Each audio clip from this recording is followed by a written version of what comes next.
Now then, YouTube, it is a long-established and scientifically proven fact that the answer to many, if not all, of life's problems is a new bike.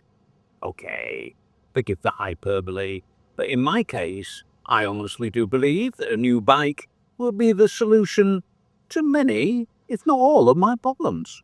Hormones. I'm Simon, and I'm coming back from chemotherapy for prostate cancer. I've been used up and worn out by the treatment, but I'm battling to regain enough fitness to resume my active life. Well, there are certain days of the year that are red letter days, special days.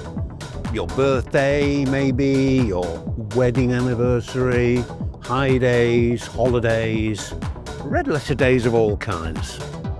But there's one day which is better than all of those days, doesn't come around very often, and that is New Bike Day.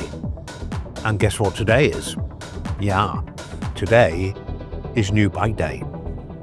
I'm on my way to Girona to pick up my new bike, and I am very, very, very excited because there is nothing quite like New Bike Day.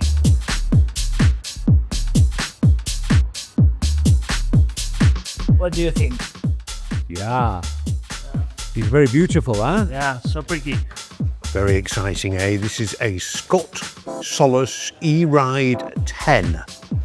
And for a e-bike, it's very light, only 12.7 kilos. Oh, look at the paint job on that. It's kind of glittery metallic, glinting rather beautifully in the sunshine. Bike safely loaded in the back of the car now. I mean, once upon a time, I would have ridden that bike home from the bike shop. It's just, 30 kilometers, nice ride. But those days are not these days right at the minute. But the whole point of the new bike is to get those days back. I don't expect it's going to be easy. I really don't. I think it's going to be a real uphill struggle. But I'm very determined to do it. The sun is shining. I love riding a bike. Why would I not get out there and slowly and gradually rebuild my fitness? That's the plan, YouTube. In fact, this is the plan carefully devised by Coach Stu, especially for me. I generally tend to find people who've sort of grown with conditions, live with those conditions either for a long time or their lifetime conditions. They tend to look after themselves very well because they know that, their fitness and their health depends on it so much. With you, you'll have been through such a shitty journey, excuse my French, that it's gonna be more, it will be easier for you this time, I think, to adhere to sessions and to understand the reason for the plan, simply because A, you won't be able to push through it anyway, and B, you'll know that there's a reason for it. So yeah, you'll understand that it is a process. It will take time.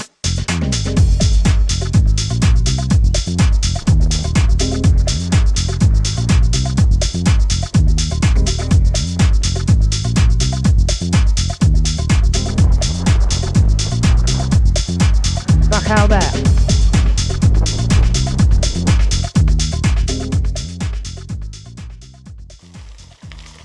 First ride nearly done. God, it felt good to be back out on the bike. Whoa, so good. So good. So we'll talk about me in a minute and then we'll talk about the bike, because first ride back out and first ride on new bike. So me first, well, 30 minutes today is what's been prescribed by Coach Stu. So 30 minutes is what I've done, 30 minutes easy. Felt fine actually. I mean, the legs obviously are a little bit heavy and rusty, as you'd expect after so long off. But, oh God, it just feels so good to be back on a bike. So good. We're on the Carilet now. And I'll do a future video on that because it's the most fantastic thing. Traffic-free trail, dozens and dozens and dozens of kilometres of it. It used to be a railway that transported cork from the cork oak forests way up there to the port of San Feliu, which was at one time the world centre of cork exportage. Anyway, we'll talk more about that in the future. So yeah, so good to be back out on the bike. And the bike, well, it's a bit nice.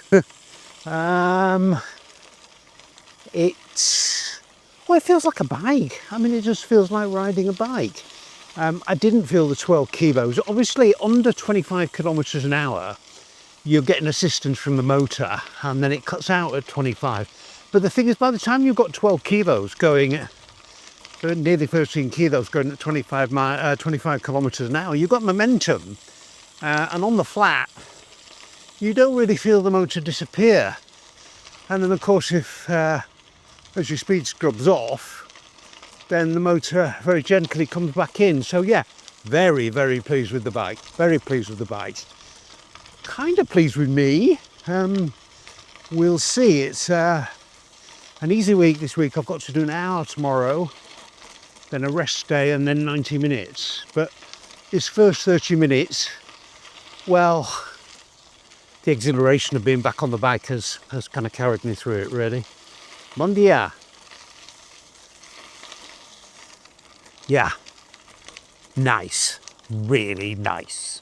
I think for you, basically, especially at the start, as soon as you feel at the point where you are properly knackered and fatigued, stop.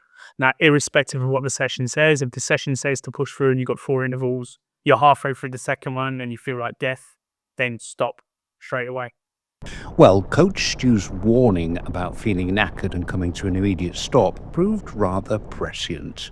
It didn't come on the bike, but after several rides where it actually felt pretty good, there was one ironically easy 30-minute session after which I hit a fatigue wall.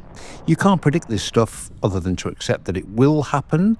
You just have no idea when or even why. So it was off the bike for 48 hours, but this gave me some quality time with my data. Warning, this gets a bit nerdy. I want to show you a chart that I think is really revealing, but first let's talk about hearts and 2 measures of how they're working. They are HRV and resting BPM. HRV is heart rate variance. Now, a heart does not beat like a metronome. The gaps between beats vary only by milliseconds, but research shows that in very general terms, to have a higher HRV score is desirable in that it correlates with good health. It's way more complicated than that, but in general terms, it's correct. Higher is better, usually. BPM, beats per minute, is very simple. It's the number of times your heart beats per minute. But it's resting BPM that's the most interesting one. Now, I wear an Aura ring. There it is. No, I'm not sponsored and have done for a few years, so I've got pretty good data. And the Aura measures your HRV and resting BPM at night as you sleep, and that provides the most accurate readings. A low resting BPM is seen again as desirable, and again usually is one sign of good health, usually. Now, look at these 2 lines. This one is HRV and this one is resting BPM. Before the chemo, my HRV was nice and high for a man of my age, and my resting BPM was good and low. As the chemo kicks in, HRV declines and resting BPM increases, both bad signs, and they cross over my long-term averages.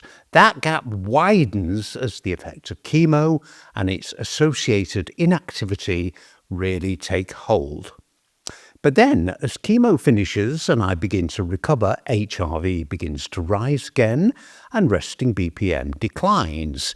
The lines have not yet recrossed over, but they're pretty close, and when they do cross back again, I think that'll be some kind of recovery landmark.